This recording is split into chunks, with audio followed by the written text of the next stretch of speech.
With my marriage, I was married over 20 years. The first 15 years, there was a lot of mental and emotional abuse, and it got worse as time went on. He was very controlling.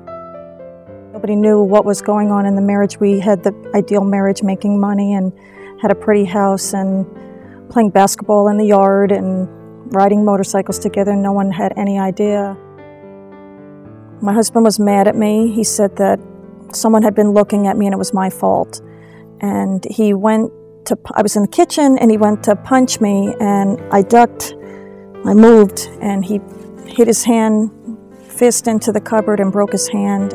He came in the bathroom with his good hand, his left hand, wasn't even a strong hand. He had me by the neck, up against the wall, my feet off the floor, and tell me what a bad mother I was and bad wife. I didn't know my place. It could be a perfect day, and he'd just turn around and choke me up against the wall. And that was the beginning. Those two incidents were the beginning of the physical abuse. He'd take his fingers and push my head up against the wall and just pretty much tell me off and tell me how bad I was. He checked up on me constantly. I couldn't go anywhere. I had no friends. I had no family, really no contact with anyone. If I was out in the yard doing yard work and he came home, I'd have to go in the house with him. I couldn't even talk to the neighbors. He was jealous of everybody.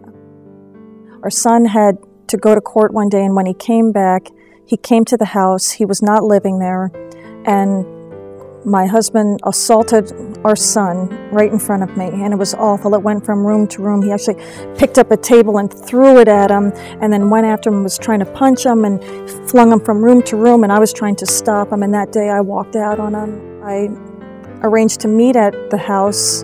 I was not living there, and a realtor was coming, and when I got to the house, the realtor wasn't there, and that's when he assaulted me. He beat me up and threw me down the stairs, attempting, I believe to this day, to make it look like an accident so he could collect all my insurance and keep the house and keep his military retirement, things that he said I would never get. I'll never get any of that.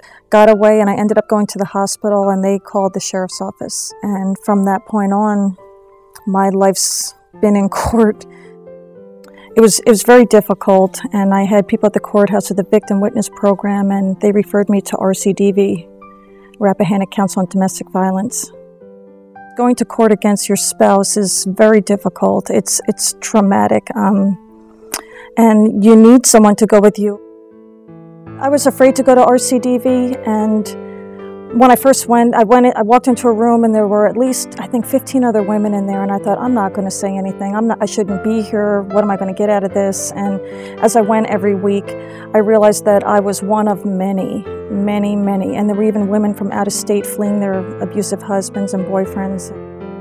I've talked to the United Way Board of Directors a few times because I believe that RCDV deserves every penny that they get and more that they can give.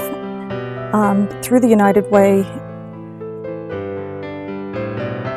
when I would go to the groups with RCDV, I would see young women, in their 20s with a couple little kids, no education, and they had nowhere to turn but to RCDV. And you could see the changes over the weeks with them, and it was, they had no self-confidence, and just going to groups and talking about their problems with people with similar problems, it was very good for them, and it was good for me. And like I said, I've been going through this for 5 years, and the first few years at RCDV gave me a lot of strength, and I think it does that for a lot of women. It's every day's a good day without him. It is. It's because of United Way that I'm alive today. Part of the reason that I'm tough as I am. People say that they can't believe that I've been going through this for 5 years and I'm hanging in there. Well, I am, because I'm not going to quit. And I have people to back me, and that's RCDV and the United Way. And they got my back.